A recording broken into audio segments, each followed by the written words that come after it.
తొలి కలయిక 11వ భాగం. నువ్వు ఇస్తావా ఇవ్వవా అడిగాడు రిషి. ముందు వదలండి ప్లీజ్ అంటోంది హరిత. రిషి కూడా ఎవరైనా రాబోతారని వదిలేస్తాడు. ఇప్పుడు అడగండి అంది. ముద్దు అన్నాడు దగ్గరికి వస్తూ. హరిత మెల్లగా రిషి బిక్కు మీద కొడుతూ ముందు ఆఫీస్కు వెళ్ళండి అంటూ నవ్వుతుంది. ముద్దంటే దెబ్బ కొడతావా నిన్ను అంటాడు రిషి. రిషి ఇంకా వెళ్ళలేదా నువ్వు అంటూ ప్రియ వస్తుంది. ఇదిగో వెళ్తున్నాను మామ్, సయ్యద్ వాళ్ళు వస్తానన్నారు, వాళ్ళ కోసం ఎదురు చూస్తున్నాను. మీ డాడ్ వెళ్ళిపోయారా? వెళ్ళిపోయారు. ఇంతలో సయ్యద్ సలీం కూడా వస్తారు. వెళ్దామా రిషి అడిగారు. వెళ్దామంటూ బాయ్ మామ్, బాయ్ హరి అంటాడు. ఓకే ఆంటీ, మేము బయలుదేరుతాము. థ్యాంక్ యూ హెల్ప్ చేసినందుకు. అయ్యో ఇందులో థ్యాంక్స్ చెప్పడానికి ఏముంది బాబు, అలా మాట్లాడి మమ్మల్ని దూరం పెట్టకండి. మీరు రిషి ఫ్రెండ్స్ అంటే నాకు కొడుకుల్లాగే అంది ప్రియ. సయ్యద్ సలీం ఇద్దరు నవ్వుకుంటూ వస్తామాంటీ అని ఒకేసారి చెప్పి బయలుదేరుతారు. ఇంట్లో అందరూ మంచివాళ్లే, ఒక్క ఆ దశరథ తప్ప. నువ్వు వీళ్ళ కళ్ళల్లో పడుంటే ఈరోజు నా స్థానంలో నువ్వుండేదానివి అక్క అనుకుంది మనసులో. ఆ వెధవ కంటికి కనిపించి మాకు దూరం అయ్యావు అనుకుంటూ ఉండగా హరిణి అంటోంది నారాయణమ్మ. అమ్మమ్మ రండి ఇలా కూర్చోండి అంటూ సోఫాలో కూర్చోపెడుతుంది హరిత. తిన్నావా హరిణి అడిగింది. తిన్నానమ్మమ్మ, కూర్చో అంటూ కూర్చోపెట్టుకుంది పక్కనే. హరిణి కూర్చుంది. హరిణి నేను ఒకటి అడగనా? అడుగమ్మమ్మ. ఎందుకు పర్మిషన్ దానికి కూడా అంది. చిట్టి తల్లి సురక్ష ఎలా చనిపోయింది? ఆ ప్రశ్న వినగానే హరిణికి ఒక్క క్షణం తమ అమ్మా నాన్నల జీవోత్సవాలుగా పడి ఉండడం జ్ఞాపకం వచ్చింది. అమ్మ నాన్న అని ఎంతగా పిలిచినా లేవకపోవడం, అమ్మ నాన్నలు ఇక తిరిగి రారు అని, మాట్లాడరు అని అక్కడ వాళ్ళు చెప్పడం, హరిణి తనని ఎంతో జాగ్రత్తగా పెంచి పెద్ద చేయడం, ఇలా ఒక్కొక్కటి గుర్తుకొస్తున్నాయి హరితకు. అవన్నీ గుర్తుకు రాగానే కళ్ళల్లో నుండి కన్నీళ్లు వాటికి తెలియకుండా జాలువారుతున్నాయి. నిన్ను బాధ పెట్టాలని నాకు లేదు హరిణి, మీ అమ్మ నాన్నలను గుర్తు చేయాలని కూడా లేదు. కానీ తప్పడం లేదు. సురక్ష ఎలా చనిపోయిందని తెలుసుకోవాలని ఉంది. మనసుకి ఎంతో నచ్చ చెప్పుకున్నాను అడగకూడదని, కానీ మనసు ఒప్పుకోవడం లేదు. నువ్వు చేసిన తప్పుకే కదా నీ కూతురు చనిపోయి ఉంటుంది. హరిణి అనాథగా పెరిగింది, అందుకే తెలుసుకో అని ప్రశ్నించింది. అప్పటికి ఇప్పుడు తెలుసుకొని ఏం చేయగలను? నీకు బాధ, నాకు కడుపుకోత, గుర్తు చేసుకోవడం తప్ప అని ఊరుకున్నాను. అమ్మమ్మ పర్వాలేదు, ఇది మీరు తెలుసుకోవాలి కదా, అది మీ హక్కు. నా బాధ కనీసం మీకు చెప్పుకున్నందుకైనా తగ్గుతుంది. అప్పుడు నాకు 5 సంవత్సరాలు ఇంట్లో ఆడుకుంటూ ఉన్నాను. మేము కొత్తగా ఆ ఏరియాలోకి వచ్చాము. నాన్న ఎంతో కష్టపడి ఆ ఇల్లు కొన్నారు. అది నాన్న కల అంట, అమ్మ చెప్తూ ఉండేది. నాకు 5 సంవత్సరాలైనా అమ్మ చెప్పినవన్నీ గుర్తున్నాయి. అమ్మ నాన్నల మొహం నవ్వుతూ ఎంతో సంతోషంగా సంబరాలు చేసుకుంటున్న రోజులు. అప్పుడే అమ్మ నాన్నల శవాలు ఇంటి ముందరికి తీసుకుని వచ్చిన దృశ్యం నాకు ఇంకా గుర్తుందమ్మమ్మ. అన్నీ శ్రావణి ఆంటీని దగ్గరుండి చూసుకున్నారు. నన్ను అనాథ శరణాలయంలో పెడతా అన్నారు, కానీ నేను ఒప్పుకోలేదు. అమ్మ నాన్నలు ఉన్న ఆ ఇంట్లోనే నేను ఉండాలని నిర్ణయం తీసుకున్నాను. అక్కడ నాకు 5 మంది మంచి స్నేహితులు దొరికారు. వాళ్ళ కుటుంబాలు నన్ను ఆదరించారు. శ్రావణి ఆంటీ మిగిలిన వాళ్ళ సహాయంతో పెద్దదాన్నయ్యాను. ఆ తర్వాత ఎవరికి నేను భారం కాకూడదు అని పని చేసుకుంటూ చదువుకోవడం మొదలుపెట్టాను. ఆ తర్వాత మామయ్య అని తెలియకుండానే ఆ కంపెనీలో జాయిన్ అయ్యాను. ఇదంతా ఆ దేవుడు నిర్ణయంలాగా అనిపిస్తుందమ్మమ్మ. అమ్మ నాన్నలను ఈ ఇంట్లో నుండి దూరం చేశారు, కానీ అదే ఇంట్లోకి నేను కోడలిగా రావడం వింతగా ఉంది కదూ అంటూ నారాయణమ్మని చూసింది హరిత. కళ్ళ నిండా నీళ్లు అప్పటికే చెంపులు దాటి వచ్చేశాయి. అమ్మమ్మ ఇలా ఏడుస్తావని నాకు తెలుసు, కానీ అమ్మని ఎందుకు పంపించేశారో నాకు తెలీదు. అయిపోయిన గతం గురించి ప్రస్తుతం తలుచుకొని బాధపడద్దు ప్లీజ్. ఇప్పుడు అసలే నీకు ఆరోగ్యం బాగలేదు. ఇలా మనసు పాడు చేసుకోకు ప్లీజ్. హరిణి నీకు తెలిసి మీ నాన్న మీ అమ్మని ఎలా చూసుకునేవాడు అడిగింది. రాణిలాగా చూసుకునేవాడు అని అమ్మ చెప్తుండేది. ఈ లోకంలో నాకంటే అదృష్టం కలిగిన ఇంకో ఆడది ఉండదు అని చెప్తుంటుంది అమ్మమ్మ. అమ్మ అవునా? అవును అంది. ఇక అవన్నీ మర్చిపోయి నువ్వు నిద్రపో అమ్మమ్మ. హరిణి ఒక్కసారి శ్రావణిని కలవాలి. సరే నేను ఏర్పాటు చేస్తాలే. ఇంట్లో వద్దు, బయట గుడిలో కలవమను. ఆ రోజు చూసాం కదా ఆ గుడిలో, రేపు రమ్మని చెప్పు. సరే అమ్మమ్మ, ఇక నువ్వు పద అంటూ నారాయణమ్మని బెడ్పై పడుకోబెట్టి బయటకు వచ్చింది హరిత. ఇంతలో చిన్న ఏడుపు. కొంచెంసేపు చిన్నతో ఆడుకొని పాలు తాగించి నిద్రపుచ్చింది. మరొక వైపు ఆఫీస్లో రియా ఆలోచిస్తూ ఉంటుంది రిషి గురించి. హాయ్ గుడ్ మార్నింగ్ అంటూ వచ్చాడు ఇషాన్. హాయ్ గుడ్ మార్నింగ్ అంటూ ఏదో పలకరించాలని పలకరించింది రియా. ఏంటి అంత డల్గా చెప్పేది? ఇషాన్ ప్లీజ్, నేను నవ్వుతూ చెప్పలేను. నా మనసేమీ బాగలేదు, నన్ను విసిగించుకో. నువ్వేమైనా మాట్లాడేయాలి అంటే వెళ్ళి డాడీతో మాట్లాడు. ఓకే, కానీ ఒక్క 5 నిమిషాలు నీతో మాట్లాడి వెళ్ళిపోతాను ప్లీజ్. ఓకే చెప్పు. సుత్తి లేకుండా స్ట్రైట్గా పాయింట్కి వస్తాను. 4 రోజుల ముందు మనం కలిసాం, మళ్ళీ ఇప్పుడు కలుస్తున్నాం. ఈ 4 రోజులు నేను హరిణి అంటే రిషి వైఫ్ అని మెన్షన్ చేయ కిషాన్. నా ముందర దాన్ని హరిణి అని చెప్తే చాలు అంది. Okay cool. అదే ఆ హరిణి. తన గురించి కొన్ని ఇంట్రెస్టింగ్ పాయింట్స్ తెలిసాయి. ఏంటది? నేను ఆ హరిణి ఉన్న ఏరియాకి నా మనుషుల్ని పంపాను. అక్కడ ఎవరిని అడిగినా మనకు తెలిసిన విషయాలు తప్ప ఇంకేమీ చెప్పడం లేదు. ఏదైనా ఇంట్రెస్టింగ్ పాయింట్ దొరుకుతుందా అని అందరినీ అడుగుతున్న సమయంలో అక్కడ ఒక తాగుబోతు ఒక విషయం చెప్పాడు. నిజమైనట్లే ఆ తాగుబోతుల మాటలు నమ్మాలి. ఇషాన్ ప్లీజ్, నన్ను ఇంకా విసిగించుకో, వెళ్ళు ప్లీజ్ అంది. అరే, ఇదంతా చేస్తున్నది నీకోసమే కదా, నువ్వు సంతోషంగా ఉండాలనే కదా. అలా నన్ను వెళ్ళిపో అంటే నిజంగానే వెళ్ళిపోతాను. ఆ తర్వాత మీకు సహాయం చేయడానికి ఎవరు ఉండరు, అది గుర్తుపెట్టుకో అన్నాడు ఇషాన్ కోపంగా. వాట్? ఏం మాట్లాడుతున్నావు?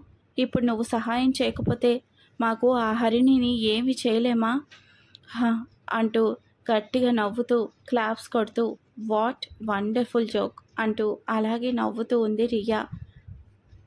ఆ నవ్వుకి కామేష్ లోపలికి వస్తూ ఏంటలా నవ్వుతూ ఉన్నావు రియా? ఇషాన్ అంత మంచి జోక్ వేశాడా ఏంటి అంటూ నవ్వుతూ ఇషాన్ని చూశాడు. ఇషాన్ చాలా సీరియస్గా కోపంగా ఉన్నాడు. ఏమైంది ఇషాన్, ఎందుకు అలా ఉన్నావు అడిగాడు కామేష్. రియా కూడా నవ్వడం ఆపేసి డాడ్ ముందు ఈశాన్ ఇక్కడి నుండి పంపించే. ఏమైంది, ఎందుకు? ఈశాన్ ఏం జరిగింది అన్నాడు కామేష్ టెన్షన్గా. చూడండి అంకుల్, ఎంత ఇంపార్టెంట్ విషయాలు మాట్లాడటానికి వచ్చాను. మీ అమ్మ ఏమో వెళ్ళిపో అంటుంది. అందుకని నువ్వు లేకపోతే మేము ఆ హరిణిని ఏమీ చేయలేమా అంటావా అంది రియా కోపంగా. అవును అంటాను అన్నాడు ఈశాన్ కూడా కోపంగా. ఇద్దరు కొంచెం ఆగుతారా అని గట్టిగా అరిచాడు కామేష్. ఏం చేస్తున్నారు ఇద్దరు? రియా ఏం మాట్లాడుతున్నావు? చూడు, ఫ్యూచర్లో నీ కాబోయే భర్త ఈశాన్, ఓకే, తనతో మర్యాదగా నడుచుకోవాలి నువ్వు అన్నాడు.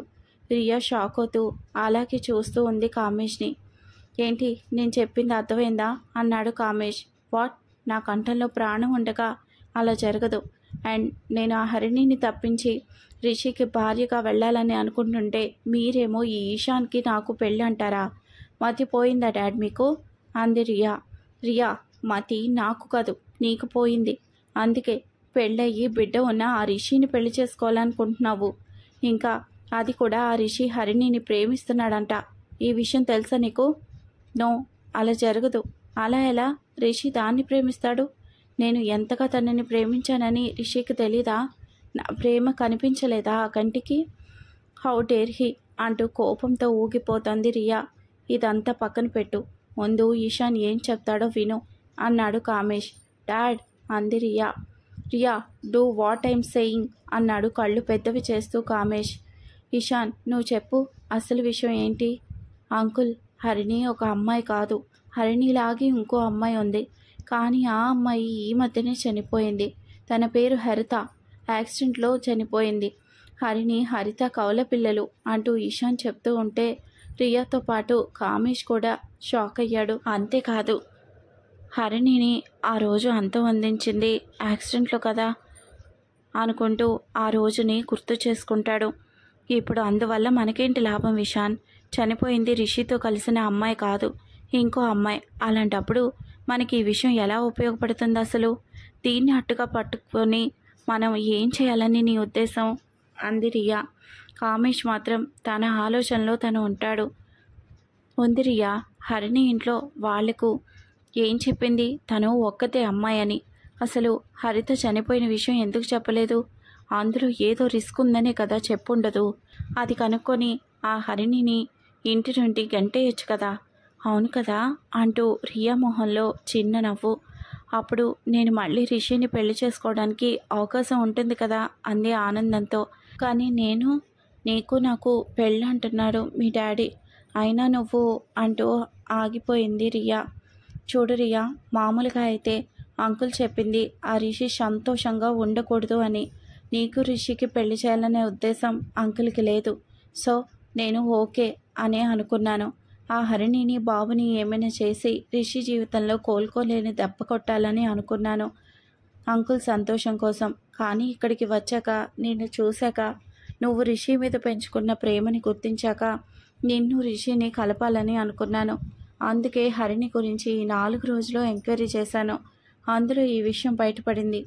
అప్పటి వరకు వీళ్ళ మాటలు వింటూ అలాగే తన ఆలోచనలతో సైలెంట్గా ఉన్న కామేష్, నువ్వు ఎంక్వైరీ చేసింది నిజం కాదు అనిపిస్తుంది ఇషాన్ అన్నాడు. ఇద్దరు కామేష్ వైపు చూశారు. వాట్, ఎందుకు అంకుల్ అన్నాడు ఇషాన్ కన్ఫ్యూజన్గా.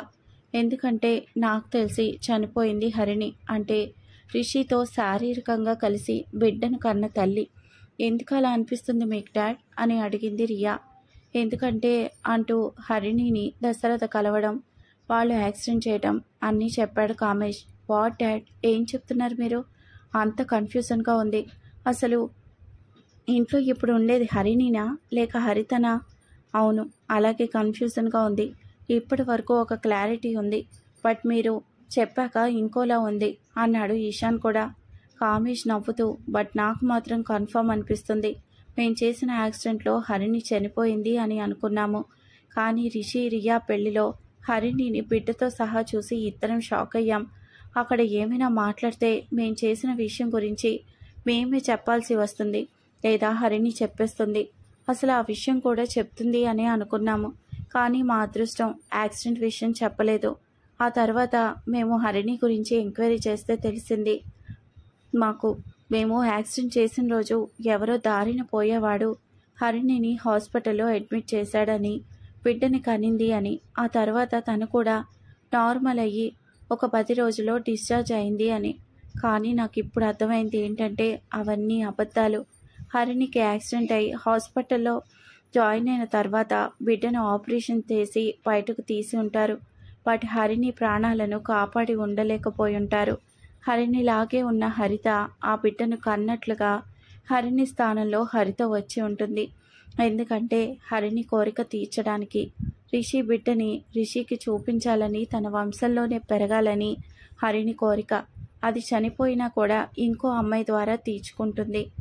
మీరు జస్ట్ ఇలా ఊహిస్తున్నారు.